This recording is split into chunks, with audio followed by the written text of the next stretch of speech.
En Cuba no me iba bien.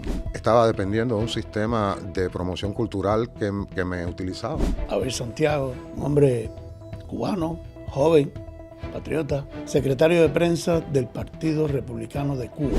¿Cómo es posible que tú tomes la decisión de dejar todas las dádivas que tú tenías dentro de Cuba, toda la bonanza esa, toda la comodidad y el confort que tú tenías dentro de Cuba para salir a exiliarte en un país que, a pesar de que habías venido un par de veces, no conocías? Bienvenidos a este podcast con Carlos Martínez, Próspero Podcast.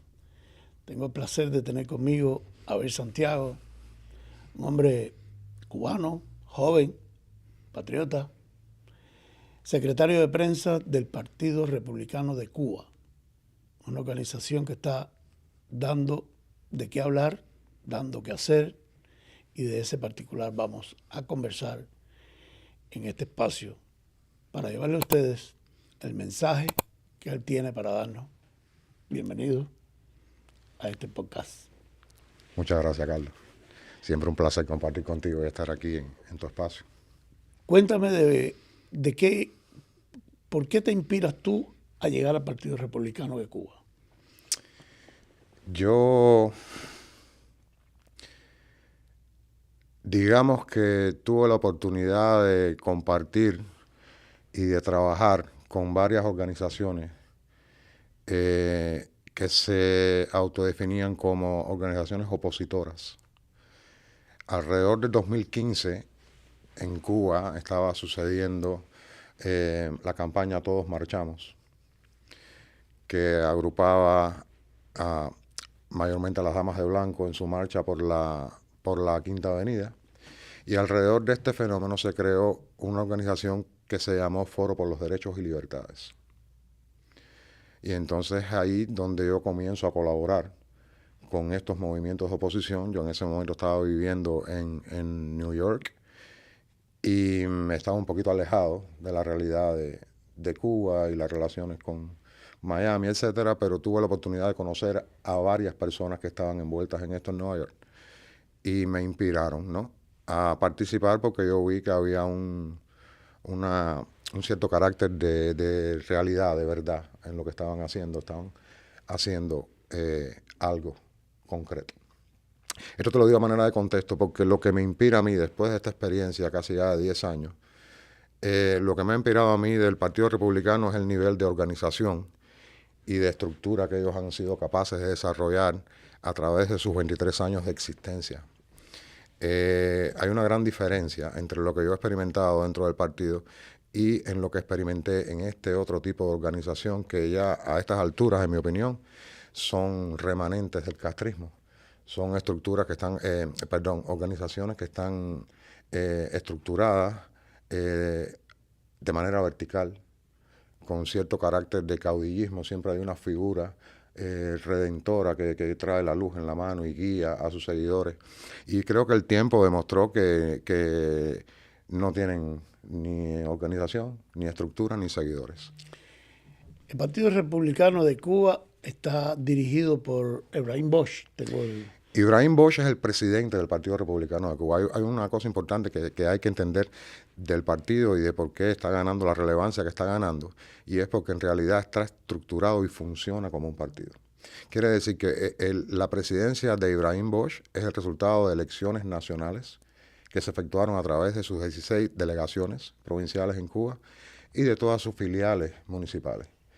Eso está todo documentado, cómo se llevaron a cabo esas elecciones, y a partir de ahí es que se van asignando los cargos. De igual manera, el partido está estructurado, tiene una junta directiva nacional con una serie de cargos, tiene vocero. En este caso yo estoy ocupándome de la Secretaría de Prensa. En realidad es un partido que al menos aspira, ¿verdad? Si no está operando a un 100%, al que debe aspirar, está operando, en mi opinión, al menos a un 80% de lo que se puede esperar de un partido político.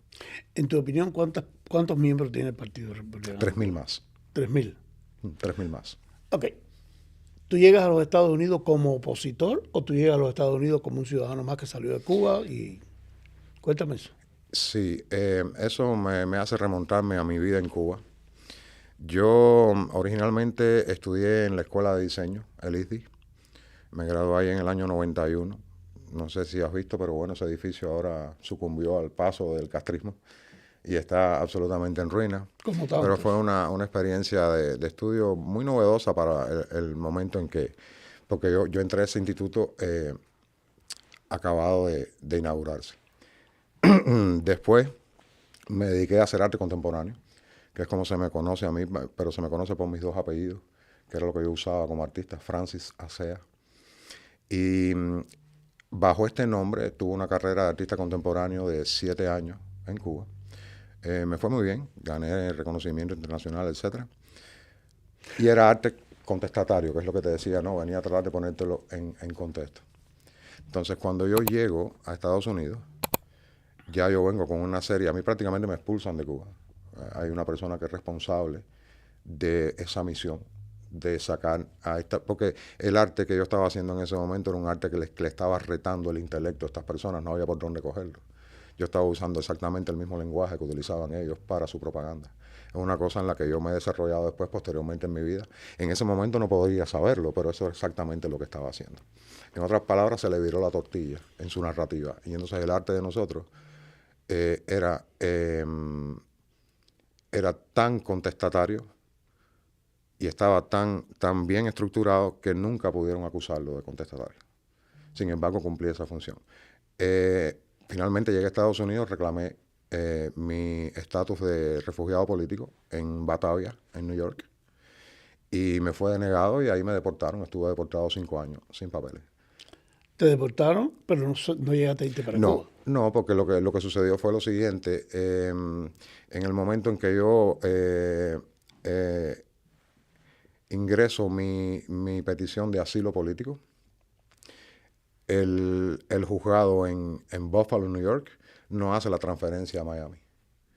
Y entonces este juez norteamericano, republicano, de hecho, conservador, él me dice, mira, si no puedes probar lo que me estás diciendo de la persecución que sufriste en Cuba, yo no te puedo dar el asilo. Entonces, lo que me queda es deportarte porque este juicio lo hemos hecho antes del año y un día. Y así fue que yo adquirí ese estatus de deportado. Entonces, bueno, no me enviaron para Cuba, yo no era un indeseable, yo me reportaba a inmigración cada 6 meses, porque era lo que me tocaba legalmente, ¿no? Pero no, tuve permiso de trabajo, tuve todo y realmente no lamento nada. Así todo fui capaz de crear mis propias compañías, de hacer mis propios negocios, etc. En este momento tu estatus es ciudadano americano. Sí, ciudadano, sí, desde el 2010. Es decir, que eso es un mensaje para cualquier persona que haya tenido el problema que tienes tú, que tuviste tú, que no pierda las esperanzas, que simplemente en este país todo se puede lograr, según hagan las cosas legalmente. Y sobre todo que no lo vean como un problema, porque la ley puede en algunas veces estar en tu contra, pero también puede estar a tu favor. Esa es la belleza de la ley del orden, ¿no? Ahora, cuando cuando estabas en Cuba, ¿eras un opositor? No, No eras un no, opositor. ni siquiera conocía nada relacionado a la oposición, pero sí podría autodefinirme como disidente. Como un disidente. O sea, que hacías arte contestatario, estabas en las filas alineado a lo que era el Partido Comunista, no que eras miembro del Partido Comunista, pero sino en los mandatos, en los designios del Partido Comunista, pero con todo eso, dentro de ellos te definiste como un disidente y hacías tu arte contestatario con respecto a ello. Exactamente. ¿Y Sí. cómo te permitieron entonces salir? Porque ellos tienen diferentes estrategias. En este caso, en el caso personal mío, yo pienso que era más conveniente para ellos que saliera y quitarse a esta persona incómoda de arriba. Pero tú saliste por reclamación, tú saliste No, yo le di la vuelta al mundo. Yo salía invitado por las instituciones que querían exhibir mi arte. Así cuando yo salgo en el 2003 ya decidido a no regresar, en ese año yo estoy haciendo una exhibición en Toronto, estoy invitado a la Bienal de La Habana en noviembre, tengo una exhibición en Liverpool y tengo una exhibición en Colonia, Alemania, con la galería que representaba mi trabajo en ese momento. Y eso es en junio. En junio, en vez de yo regresar a Cuba para seguir con ese itinerario, pues lo que hago es que me presento en la frontera, ahí en el Rainbow Bridge, en el Niagara Falls. Y le digo, no, yo quiero entrar a Estados Unidos. Y entonces, bueno, ahí ya comenzó la saga y el cambio de vida, ¿no? Porque en ese momento ya, bueno, prácticamente la carrera de artista se puso on hold. Y yo también traía otras intenciones. Cuando venía a Estados Unidos, por ejemplo, no fui a Europa, donde tenía apoyo como artista, que ya tenía ciertas relaciones establecidas y galerías que representaban mi trabajo, etcétera. Pero yo decidí dar ese salto a la libertad. Porque tú habías venido en ocasiones a los Estados Unidos. Ya yo había visitado Estados Unidos en el 2001 con una beca muy importante en Texas, en un centro que se llama ArtPace, que ahí yo fui el Choice International. Sí, ellos tenían, en esa beca tenían las características de que eran 3 artistas que permanecían 3 meses en este lugar. Uno tenía que ser de Texas, otro tenía que ser norteamericano y otro tenía que ser internacional. Y entonces ese año yo hice ese Choice Internacional y estuve 3 meses viviendo en San Antonio. Entonces tú visitaste otros países alrededor del mundo. Sí. Una persona dentro de Cuba, con las posibilidades que tú tenías de viajar y regresar, que no eras una amenaza para el Partido Comunista Cubano, ni el Partido Comunista Cubano una amenaza para ti. ¿Cómo es posible que tú tomes la decisión de dejar todas las dádivas que tú tenías dentro de Cuba, toda la bonanza esa, toda la comodidad y el confort que tú tenías dentro de Cuba, para salir y exiliarte, exiliarte en un país que, a pesar de que habías venido un par de veces, no conocías y te ibas a enfrentar a algo desconocido, a algo que tú realmente no tenías ni idea de cómo te iba a ir, si a ti te iba tan bien dentro de Cuba, porque tú decides irte a una aventura desconocida totalmente? Bueno, en Cuba no me iba bien. A mí me iba bien en mi carrera personal como artista. Pero más que relacionado al Partido Comunista o a cualquier estructura política en Cuba, estaba relacionado a la política cultural del Partido Comunista de Cuba, no necesariamente a las políticas, llamamos de alguna manera, a la política cultural. Entonces, ¿qué sucede? Que cuando un artista en Cuba es contestatario, es lo mismo que estábamos hablando anteriormente. No es que ellos únicamente te aniquilan, muchas veces te usan a su favor. Y entonces el tipo de artista que era yo recibía promoción en Cuba porque entonces, siendo el arte contestatario, ¿cómo era que yo estaba exhibiendo en el Colegio Real de Londres? ¿Y cómo fue que el gobierno te lo permitió? Y si el gobierno te lo permitió, porque a él le conviene que el artista contestatario tenga la libertad de ser contestatario. Y entonces nadie puede acusarlo de censura. ¿Qué censura hay en Cuba? Sí, los artistas. Y eso es simplemente la parte cultural. Ellos tienen otras políticas que no tienen nada que ver con eso, pero es en la política cultural donde yo me desenvolvía. Y uno va madurando. Yo creo que hay que entender las cosas como un proceso, porque nosotros estamos criados en Cuba y esa es la visión que tenemos del mundo. Y no hay nada más lindo que ser relevante y alcanzar éxito y prosperidad en tu propia tierra. Pero es como todo, es un techo que tienes. Y mientras no llegues al techo, pues no te das cuenta que el techo está ahí, estás creciendo. Y yo creo que eso fue lo que sucedió. Hubo un momento de embriaguez. Fue un ascenso como carrera fue bastante meteórico. La primera exhibición fue en el 1996, la segunda en el 97, en el 98 ya estábamos becados en Alemania, con dinero, con todo. Sin embargo, la vida en Cuba no es que yo tenía ni casas, ni propiedades, ni vivía mejor que nadie.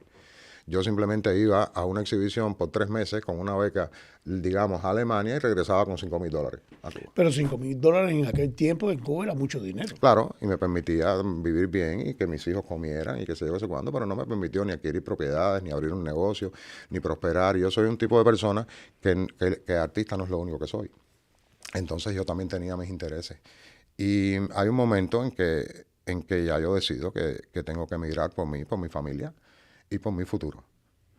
Pero entonces tú me acabas de decir ahorita que en Cuba no te iba bien. Claro, con toda esa tenencia, mira, vamos al cubano normal. Un cubano normal en Cuba, teniendo, por ejemplo, saliendo al extranjero, regresando, teniendo esas posibilidades, trayendo dólares, y que en Cuba en aquel momento un dólar era un dineral, ¿verdad? Sí. Y que porque había cómo comprar muchas cosas con un dólar, tenías cierta determinada prosperidad, entonces no te iba bien. ¿Qué había dentro de ti? ¿Qué te faltaba dentro de ti que no te iba bien? La libertad. Estaba dependiendo de un sistema de promoción cultural que me utilizaba. Y entonces, es lo que te digo, se invierte porque cuando yo estoy en Londres, en el Colegio Real de Arte, yo tengo un artista inglés que me dice, la única razón por la que tú estás aquí en este lugar es porque eres cubano. Y de pronto tú despiertas a la realidad que te están utilizando. Con una frase, con una conversación de una persona, dice, claro. Dice, aquí a los ingleses, artistas, ¿sabes? Les cuesta mucho alcanzar las instituciones que alcanzan ustedes invitados desde Cuba. Además, con dinero público. Ok, ¿y qué tú interpretas de esa frase de ese señor inglés cuando te dice, tú estás aquí por la única razón que tú estás aquí porque eres cubano? ¿Hay alguna complicidad de esas entidades, Sí. de esas instituciones que invitaban a los cubanos, fueran mejor o peor artistas que ellos? No, claro. Es lo que te decía, la política cultural del Partido Comunista utiliza una red de izquierda en el mundo que son los que promueven y producen este fenómeno de arte cubano que se conoce como arte cubano. Y entonces ahí están, fíjate que hay muy pocos artistas que han tenido éxito de forma individual y entonces lo otro que vemos siempre son exhibiciones de arte cubano. Utopías, no sé qué, nuevo arte cubano contemporáneo. Cuba y no sé qué cosa, nuevo arte. Entonces siempre son un grupo de artistas, son promociones de artistas que ellos van enviando y los que hacen es pasarlo de institución en institución. Museos, centros de arte, todo es comunitario, todo con dinero público. Y entonces de ahí venía la frase de esta persona, decía, tú piensas que has alcanzado un éxito muy grande por estar exhibiendo aquí en el Colegio Real de Arte y en realidad eso únicamente es posible por el negocio que tiene el Colegio Real de Arte con la gente de Cuba. Cuando tú te refieres a dinero público ¿de quién? De los taxpayers. Pero de los taxpayers del lugar donde tú estabas. Sí, y aquí cuando vine a Estados Unidos también. A mí en la beca de ArtPace en Texas, a mí me asignan $15,000 de producción y $10,000 de salario. Y eso es dinero del taxpayer. Yeah. Ok, pero entonces, ¿y esa institución de Texas tenía coordinación, comulgaba con la tiranía cubana? No creo que a un nivel de que comulgue con la tiranía cubana, pero yo lo establezco en paralelo con los intereses del gobierno norteamericano. Ellos yo creo que estaban por encima de ellos no sabían ni les interesaba nada de Cuba. Simplemente ellos comisionan a un curador de arte y el curador le propone a los artistas. Eso es el curador el que lleva a los cubanos. Y es este curador el que está en complicidad con el régimen, no la institución. La institución recibe al artista que le trajo el curador. Pero bueno, si el curador trae un artista de Cuba y pertenece a una institución dentro de los Estados Unidos y esa institución sabe que en Cuba hay una tiranía que no deja que sus artistas realmente prosperen dentro de Cuba, que lleguen a ningún lugar, porque los artistas dentro de Cuba no llegan a ningún lugar más allá de las ferias de La Habana, más allá de alguna de esta parte que como que tú saliste, los artistas cubanos no llegan a ningún lado, eso lo sabemos. Entonces, si aquí hay una institución que trae el curador de arte, puede tener el acceso a esa institución y además lo hacen con dinero público de los que pagamos taxes dentro de los Estados Unidos. Es decir, que ahí hay un poco de dicotomía, ahí hay algo que no, Sí, que no está bien. Existe y los artistas cubanos lo entienden perfectamente, de acuerdo a mi experiencia y mi relación con muchos de ellos. Es como si ellos juegan el juego. Eso es un mundo donde la ideología no tiene la misma preponderancia que en el mundo nuestro. Ellos son personas que tienen un carácter moral diferente a cómo funcionan otros sectores de la sociedad. Es el oportunismo y las relaciones públicas lo que rige el mundo del arte. Teniendo en cuenta y volviendo a tu vida política como secretario de prensa del Partido Republicano de Cuba, tienes, por supuesto, una opinión directa y libre y amplia de lo que es la tiranía cubana y lo que está haciendo con tu pueblo. ¿Qué piensas tú que haría el Partido Republicano de Cuba dentro de Cuba si es que llegáramos a una Cuba, que yo espero y aguardo que así sea, a una Cuba nueva, a una Cuba libre? La labor del partido ha estado centrada en desarrollar su constituencia dentro de Cuba, más que hacer una labor de oposición. Muchos miembros del partido han realizado actividades opositoras a través de la historia del partido. En este caso, el último evento que tenemos, que la tiranía lo usó muy claramente como un torpedo en contra del Partido Republicano, esta lancha que incursionó por Santa Clara. Por Matanza. Claro, Corralillo, ¿no? Corralillo. por Corralillo, ajá. Y ahí falleció este señor Casanova, que era miembro del Partido Republicano de Cuba. Han existido todos estos eventos, valentías, héroes que han sido parte del partido y han participado en acciones, pero el partido no ordena, dirige o prepara este tipo de organización. Right? El partido en realidad siempre ha estado orientado a fortalecerse como organización en la base para futuras oportunidades electorales en un espacio pluripartidista con herramientas democráticas que permita la participación política de un partido como lo es el Partido Republicano. Hay que establecer esa diferencia entre lo que es un partido y lo que es un movimiento opositor. Es decir, que tú estás deslindando en este momento al Partido Republicano de todo tipo de acción belicista que se ha hecho dentro de Cuba.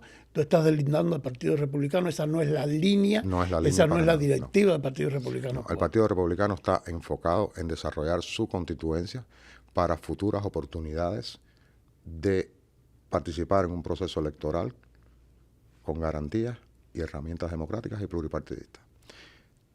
El Partido Republicano de Cuba tiene afiliadas otras organizaciones. Tiene dos organizaciones que pertenecen al Partido Republicano de Cuba. Tienen Impacto Juvenil Republicano, que es su organización juvenil.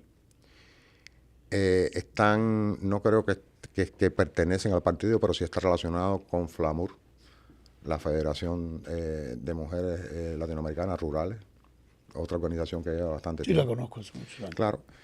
Ellos trabajan en ese sentido. ¿Y cuáles son las proyecciones? Nosotros entendemos que el único sentido que tiene la existencia de un partido es si existe el escenario donde el partido pueda funcionar como tal. Siempre ha estado esa duda que, bueno, sí, eres el Partido Republicano de Cuba, pero estás en Miami. Y si la AC-40 excluye al exilio de participar en el gobierno, ¿cómo dice? Porque estamos contando de que cuando tengamos la oportunidad de participar en esos procesos, nada de esto va a estar vigente. Ok. ¿El Partido Republicano de Cuba pertenece o está apegado a otras organizaciones del exilio? No.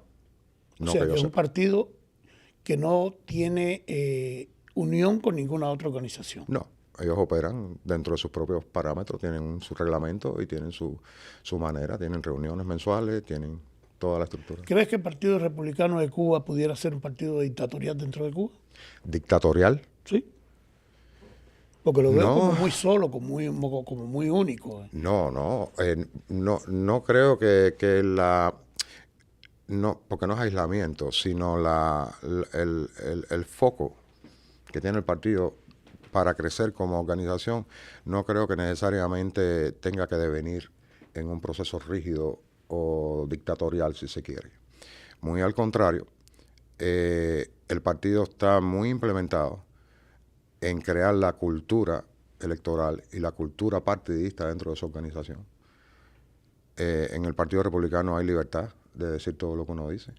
Todo el mundo es independiente. Yo personalmente tengo mis proyectos, mis propios negocios personales, no dependen para nada del partido.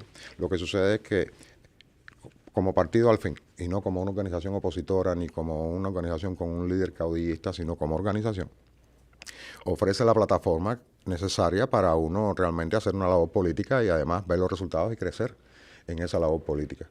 Más allá de la protesta, más allá del reconocimiento personal que pueda recibir una persona por ser, digamos, influencer de redes, que vemos estos fenómenos, y que desde las redes entonces tratan de saltar a la política. Y entonces ahí es donde, y no solo fue a este otro influencer cubano, hay otras personas anteriormente que por tener relevancia popular saltaron a la política, y la política es otro tipo de animal. Ya tú como persona, como individual, como Abel Santiago, ¿te consideras un hombre exitoso? Sí. ¿Eres una persona religiosa? Soy creyente, no soy religioso. Religioso yo lo asocio con la práctica. Pero yo me identifico, porque me identifico como cristiano, me alineo con toda la doctrina cristiana. Y sí, soy un creyente ferviente, solo que no soy religioso. No tengo los rituales, no hago esas cosas, no voy a la iglesia el domingo, pero sí hago, sí. Te voy a hacer la pregunta que te hice hace poco tiempo. ¿Crees que las negociaciones que se están llevando a cabo la administración de los Estados Unidos con la tiranía cubana va a llevar como derrotero la libertad de Cuba? Yo personalmente no lo creo. Yo creo que la libertad de Cuba es como una entelequia, es una entidad abstracta. Todo el mundo habla de la libertad de Cuba, pero nadie sabe en qué consiste. Hay muchas teorías, hay organizaciones con planes de transición, hay organizaciones que están escribiendo un proyecto de constitución. Cuando uno se toma en serio esto de la política, y por eso te digo, como me preguntabas al principio, ¿qué te inspiró al partido? Cuando uno se toma en serio la política, uno entonces se da cuenta y puede, como la matriz, como me decía Angélica, que puedes ver, ¿me entiendes? Delante de ti el código, puedes ver la falsedad, puedes ver quién está haciéndolo por ego, puedes ver quién está robándose el dinero. ¿Tiene el Partido Republicano una línea a seguir para una transición dentro de Cuba? ¿Tiene un plan de transición dentro de Cuba? Sí, claro. Lo que pasa es que no se lo proponen de la manera que se lo proponen otras personas que sí lo hacen desde el punto de vista dictatorial, que te dicen, yo tengo un plan de transición para Cuba, con la ley electoral vamos a hacer esto, y con la ley de no sé qué vamos a hacer lo otro, y dice, eso no se hace así. ¿Recibe el Partido Republicano de Cuba cualquier persona o tienen un filtro para llegar hasta ahí? Tienen un filtro. Existe un formulario online, también existe la recomendación personal, etcétera, pero para el público general existe un formulario online que está en el website, es Partido Republicano de Cuba /ser miembro. Y entonces ahí las personas pueden solicitar ingresar al Partido Republicano.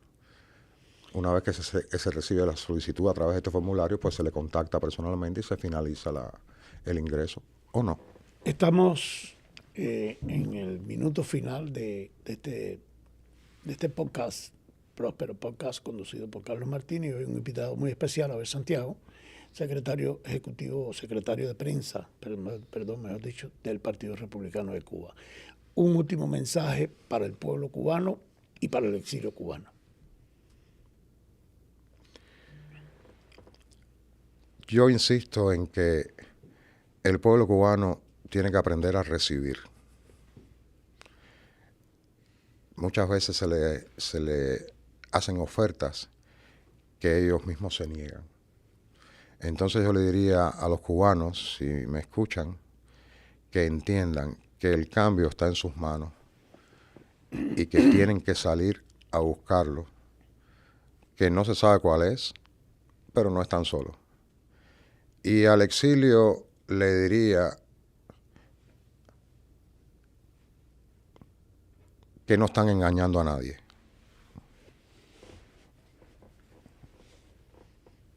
Bueno, hemos llegado al final de este programa, o sea, de este podcast, con la presencia de Abel Santiago, con la conducción de Carlos Martínez. Bendiciones a todos. Gracias por estar conmigo. Gracias a ti, Carlos. Espero que sí, el pueblo de Cuba te va a ver, porque estos podcasts se ven dentro de Cuba. Estos podcasts se diseminan por el mundo entero. Están en todas las plataformas, UnoNext, Latino, unonext.com, en YouTube. Y esto va a llegar al pueblo de Cuba, al pueblo sufrido de Cuba, a los cómplices de la dictadura y a la dictadura misma. Así que hasta la próxima entrega. Muchas gracias, Carlos.